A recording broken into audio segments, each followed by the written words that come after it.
For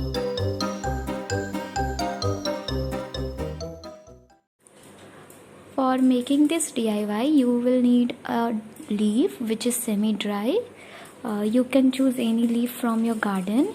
Here I am using the jackfruit leaf, and I am drawing the pattern roughly of an autumn leaf, and then with the help of the scissor I will cut it.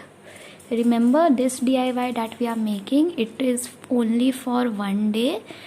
If you want to make this DIY permanent, or you want to make it last longer, then instead of real leaves you can use just color crepe paper, chart paper, and cut the pattern of leaves.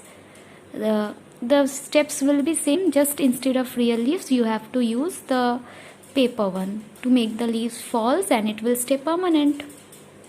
So after cutting all those leaves, I have taken a piece of cardboard roughly in the shape of a circular ring, and now with the help of the glue gun I will start sticking the leaves, and I am just sticking them in pair of 3, and 2 at the side and 1 in the middle, and keep moving along the circle so that the leaves will be glued in a circular manner. And after you will reach, or you will run out of your leaves or your paper, if you want to cover it, you can cover the whole surface, but my leaves were finished, so I decided to cover it, the remaining part, with jute rope, and it will give an extra I don't know, a touch maybe.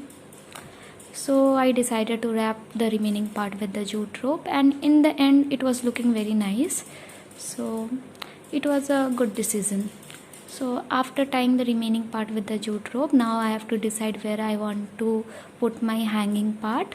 So I decided that I will just put it behind the leaves, and the jute part will be at the side, so it will give a nice look. So take the glue gun and stick a little piece of rope in the form of loop, and here it is after completed, and it looks very nice on my door. I am surely going to make the permanent version of it. If you like my video, then please subscribe.